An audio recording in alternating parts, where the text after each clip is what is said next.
This is Jeanne Dennis of Heritage of Truth. So many people are grieving at this time of year. How can we help people with their grief? And how can we be helped with our own grief? Mishael Porembski and Pastor Ron Wean are my guests. Welcome to Heritage of Truth. Today our guests are Mishael Porembski and Pastor Ron Wean. Welcome. Thank you for having us. Thank you. Both of you have experienced grief. Mishael, you were expecting your second child when your husband killed himself, right? Yes. Yeah, that must have been unbelievably hard. It was unspeakably difficult. I mean, I don't think there's any way to express that kind of pain. And after, my husband was also my best friend. And just that sense of loss and abandonment in a time as a woman when you're feeling most vulnerable and that you are depending that your family structure is going to stay the same. And then 2 months after that, I gave birth to our wonderful daughter, Sophia. And 3 months after that, my mom lost her battle with breast cancer. So in a 5-month period, I lost my husband to suicide, my daughter was born, and my mother passed away. And I just felt absolutely devastated, beyond devastated. And then that began my quest of wanting to find a group that was active, fun, that could help me live a life that was empowered in a faith-based environment that honored my faith as a Christian so that I could empower myself and my family. I found bits and pieces of that group in different church environments, but I never really found that group until I created it. Wow. And what's really hard is when you've got children that you're trying to help them through it at the same time when you can hardly get through it yourself. It's exhausting. Yeah. Women go through, and of course men too, many different kinds of loss. And I think whether you're going through the loss of a loved one, the loss of a spouse, even the loss of a marriage, or loss just this major change, you want to make choices because that are healthy, both in mind, body, and spirit, because your children are watching you.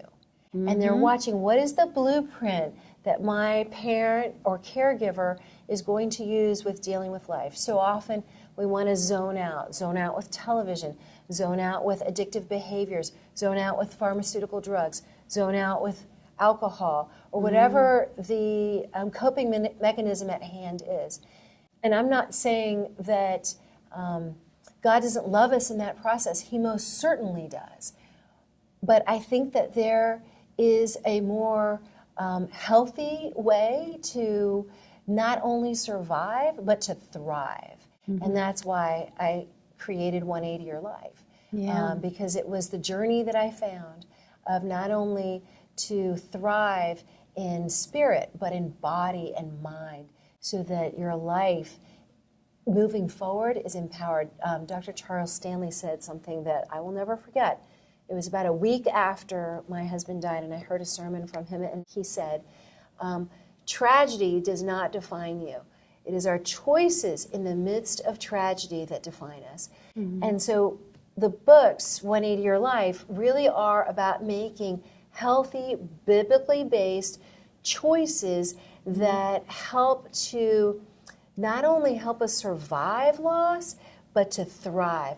So that God uses our life, leverages our loss into leadership, uses our pain for a purpose. Pastor Ron, you had a loss too. Why don't you tell us about that? Yes, after 36 years of marriage, my wife died, and it took 13 months to die. And for 5 years, I was just, I got real busy with everything. I got busy with the church, I got busy with my practice, I got busy with teaching. And a year ago, I started reading a book called 180 Your Life. And I was really shocked, and I started talking with the author here. And it's been a marvelous 12 months. I just, to celebrate, I stopped eating over my grief. So in 12 months, I lost 40 pounds, and 3 weeks ago, I ran my first half marathon at age 64. There it is, at age 64. Age 64, I've rediscovered a joy that God has for everybody. And I thought He had just given this segment of joy to me, and I had already exhausted that. And there was no more new wineskins for me. It was just wait until you give up and die. And I've found a new purpose in working with this, and we're going to do a 180-year life for men. And I'm really excited about that. We're co-creating that. Okay, together. you talked about was it a practice you said? Yes, I'm a clinical counselor in addition to being a pastor. Okay. And in addition to be a widower. So I got the 3 levels covered, the widower and the grief and the clinician and the pastor. So she called me a turducken. The turducken of grief. Yeah. Because he's a clinician wrapped in a widower, wrapped in a pastor. But did you find that, you said something to me when you first met me about 180 Your Life in terms of how it lined up with grief and trauma therapy? Oh yeah, I've been published in trauma recovery, and it was parallel. And I guess the Zulon people found it first because they read. That's our publisher. That's our publisher. Okay. And they're the ones that said, you two need to talk. And so neither one of us were going to come to the show and the trade show, and we both came anyways. God saw fit to do that, and we've been talking ever since. Okay. About this. So you're going to do this 180 Your Life for Men together? Yes. We will. Yeah. We will. Okay, so explain to us what is it that you do in this program to help people heal? Sure. Well, just so that your viewers can see the books, these are the 3 books, and the main book is 180 Your Life from Tragedy to Triumph, A Woman's Grief Guide. And in this book, this is the book that we have all of our experts, our health and wellness experts, simplifying your life, living your best life, our most inspirational stories, my story. It's all in this book, and it reads like a novel. To pair with this book is the personal study guide and journal. And for me, through journaling through my grief, which actually is very healthy, I didn't like looking at a white piece of paper and thinking, what am I going to write about now? I don't know. It's awful.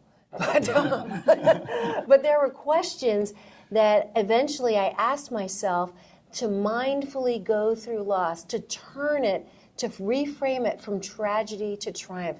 How do I use my pain for a purpose?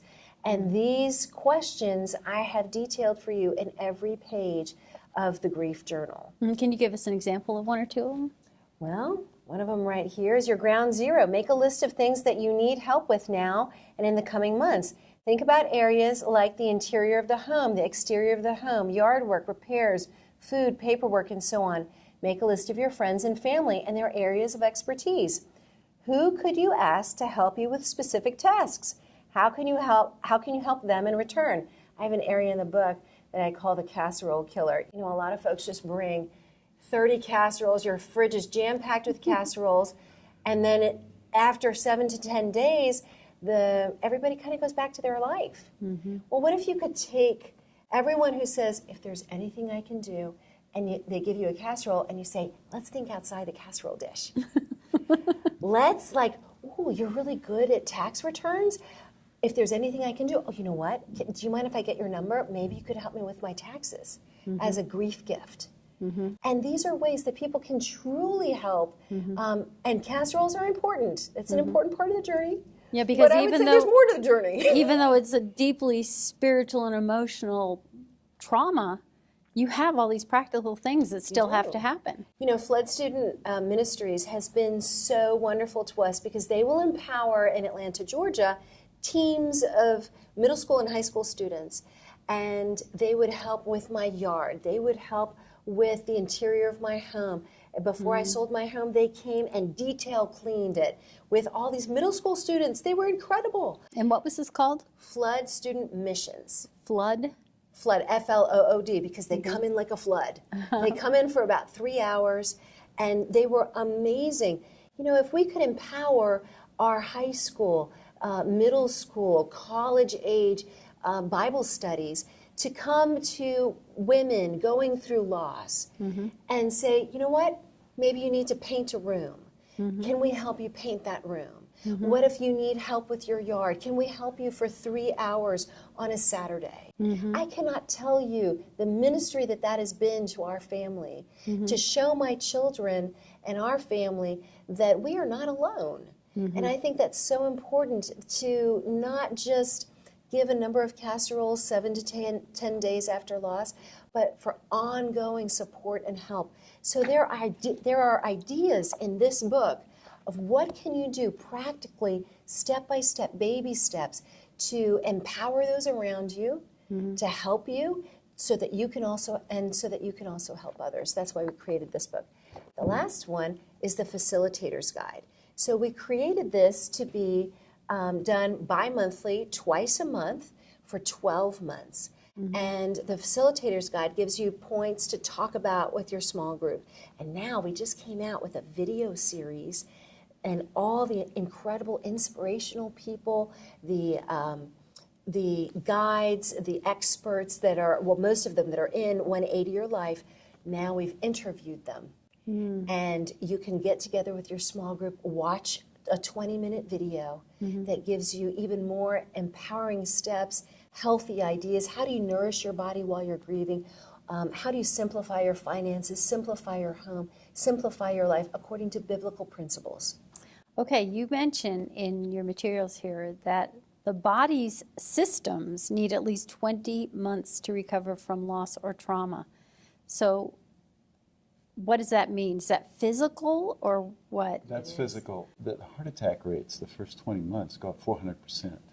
Wow. In the first 20 months. In the first 6 months, suicide rates are up 60% in surviving spouses. Wow. So this is life-threatening. And then you have the children, if there's children in there, and you have an adult that's been basically disabled by grief. And Traumatized. Traumatized, yeah.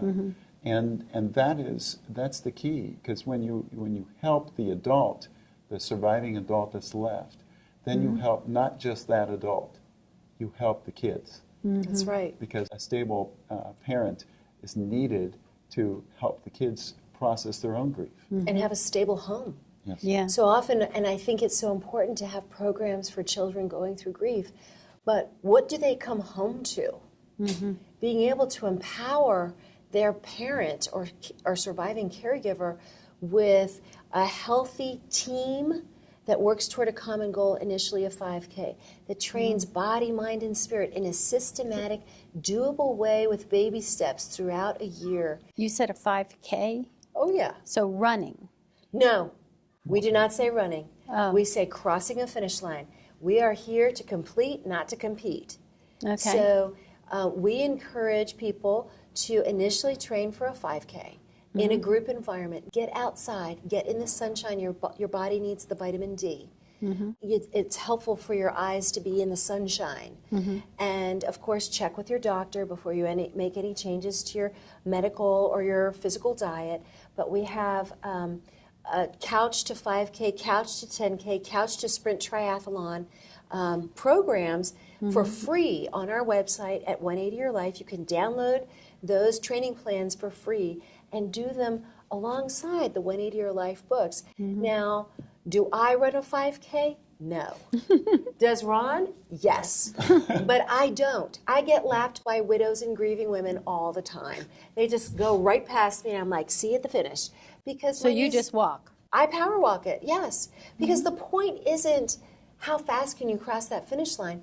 The point is a point of a forward-facing goal with a sense of success. When is it appropriate to cheer a grieving family? When they're crossing a finish line. That empowers the church around them, that empowers their family, their friends, to come to an event where they can feel successful, where they can feel happy, where they can have people cheering them. And that gives them such a sense of hope. Do the children participate in this too? Yes, they do. If they want to. My children do. My daughter at 7 years old completed her first adult-sized sprint triathlon. Wow. And my youngest one at 8 years old completed her first Iron Kids triathlon. So the children, when they see their parents being healthy, they want to naturally participate. So instead of watching television or playing video games or trying to deaden ourselves to check out from the life that we're actually living.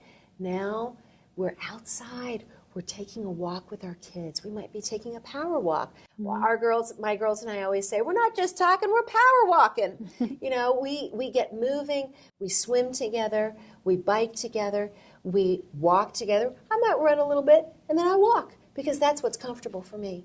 But the idea is to take a goal that will strengthen your body and achieve it. So break your goal down to monthly, weekly, and daily goals. Okay. And then achieve that goal. And every time someone crosses a finish line, I hear them say, if I can do this, I can do the next big thing.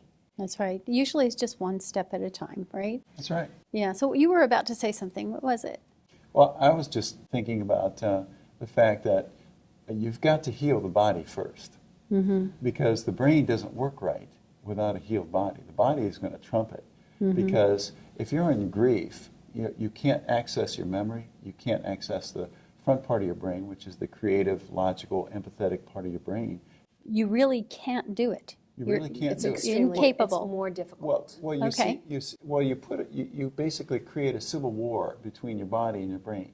Okay. And when you do that, and then you throw the heart in there, and then you got a three-way war that's going on, because the body's saying, no way, I'm going to do whatever I want to do. And until we learn how to relax the body, until we learn how to breathe again, because if you watch, I've had clinical people in counseling sessions where literally I stopped the session and I said, you have talked for 20 minutes solid and have yet to breathe once. And they were just going. Oh, wow. So you got to teach them literally how to breathe so their brain works. The deep belly The breathing deep that belly you talk breathing, about. yeah, deep belly That breathing. helps. What do you call it? You're squeezing your vagus nerve. Yeah, when you're squeezing the pelvic floor in threat and anxiety, you start squeezing the lower part of your body, which squeezes the vagus nerve, which sends a signal up to the brain that says, go offline, it's fight, flight, or freeze, you're in danger. And so you literally have to retrain your body to be able to think creatively, logically, empathetically. And when you have grief, and there's just as much trauma in grief as there is grief and trauma. And it goes back and forth. And that's why this is a pretty good fit for us, the grief person and the trauma person writing. But to see this whole process unfold is just remarkable. Wow. So that is our goal, is that in church environments, that we have something that is clinically proven, biblically based, and 12 months that incorporates healthy practices for body, mind, and spirit, so that people aren't just surviving, but they're thriving after loss. Because when that caregiver, when that parent is thriving after loss and strong and feeling happy and capable, then the children are in a more stable home environment. They realize that these are valid coping mechanisms. Team Train Triumph is a valid coping mechanism for any trauma that you're going through. In terms of when we confront grief, we need to be in a team. We need to train body, mind, and spirit in healthy, wise, biblically based choices, and have moments of triumph that are forward facing to help us jumpstart into the next chapter of our lives. And that's the program that we've put together. Initially, I got a question about Yes. it. I can see how it would work for someone that's young, and for a man like you who's obviously, pretty healthy. How about we've got a lot of widows and widowers in our church who are closer to their 70s and 80s. And a lot of them would not be capable of doing that physical activity. So what would you say for them? They cheer. Okay. They cheer. They cheer the ones who do. Yes. Okay. Or they do something movement like water aerobics or something like that, where it won't do any damage. Yeah. Right. But we'll get them moving again. We've got two arms and two legs. God built us for movement. Yeah. If we weren't built for movement, we'd be trees. We'd set down roots and just kind of bend a little bit every once in a while. Yeah. But we've got to move, and that's the key also for. It's almost like an anti-aging thing where you start moving and you get your body working again. And grief literally takes our breath away. It stops us from moving. and then you had the casseroles on there, which has a sedative effect. So you got you're sedating yourself on the casseroles. You're not moving and you're not breathing. So it's getting real close to an unhealthy situation. And the question I always have is, if you're 70 and you can't move, what's really going on? You know, have you been in the throes of grief for a while? And have you not begun the healing process that God has for all of us? Yeah. God's wonderful. I think that's the purpose of the body of Christ. Are we a healing place? Can we help people in their grief? Right. And people need to understand that the grief is not over when you decide the casseroles are done. That's right. Oh my goodness, no. Yeah. And you know, just to your point, we need each other. People of different generations, we're meant to work together. We need empowered people who are in their 70s and 80s to speak to those of us who are of a different generation on how to walk through grief. God has made each one of us to transform through loss into our most purposeful, best life, which becomes a healing tool in other people's lives. And I really feel like if we empower the generation that are in their 70s and 80s, I mean, one of the most amazing women after I lost my husband was 80 years old, and she just walked that journey with me. And I am here today because that woman helped me. And she cried with me, and she said, honey, I never had to bury a husband while I had small children, and I have grandchildren now, but I understand what it's like to lose a husband when you have grandchildren, and I'm sorry. And I was so thankful that she was there for me. Yeah.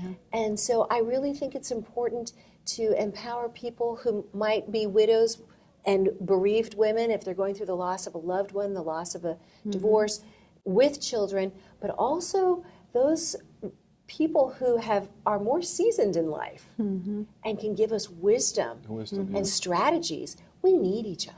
Yeah, we absolutely do. Well, again, can you give us your website? Absolutely. It's 180yourlife.com.